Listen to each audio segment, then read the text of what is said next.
Nah, kalau misalkan kan tadi di sini sudah proses perakitan, lalu masuk ke proses pembuatan komponennya atau bahan bakunya. Nah, selanjutnya kita masuk ke perakitan lagi. Jadi, dimasukkannya itu di perakitan ini harus berdasarkan operasi sebelumnya, yaitu yang ini, yang operasi perakitan ini.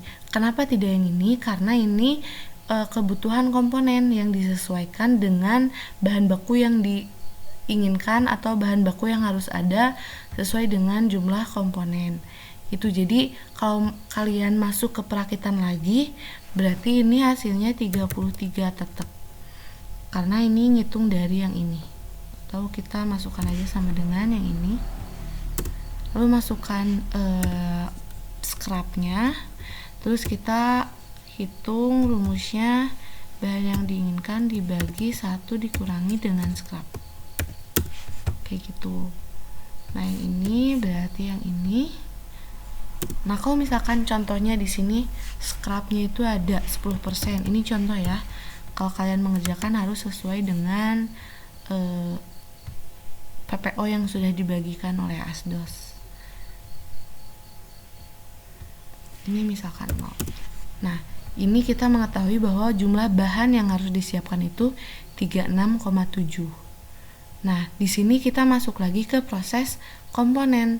Di sini tali contohnya, ini kan proses komponen. Ini harus dimasukkan sesuai dengan yang kebutuhan bahan baku yang ada di sini. Nah, setelah tali kita masuk lagi ke perakitan. Nah, nanti di perakitan ini kita masukkan jumlah bahan yang diinginkan itu sesuai dengan jumlah bahan yang disiapkan. Yang ini sama dengan yang ini. Masukkan misalkan scrapnya 0. Terus seperti biasa kita hitung.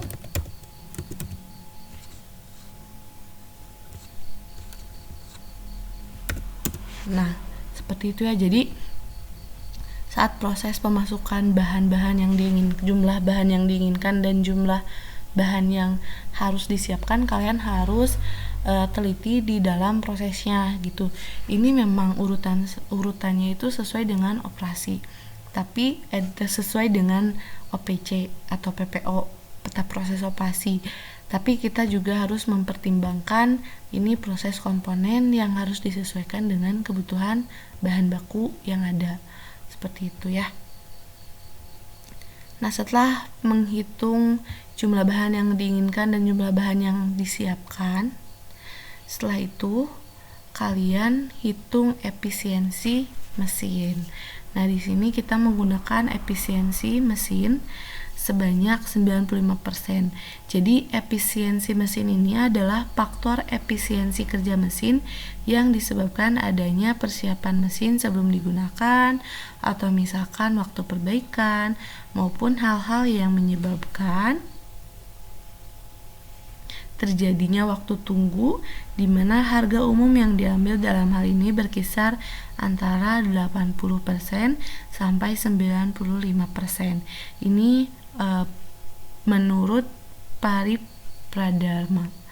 Jadi itu pengertian dari efisiensi 95%. Gitu. Jadi rumusnya itu sama dengan bahan yang disiapkan dibagi dengan 95%. Nah, seperti ini kita tarik aja ke bawah. Lalu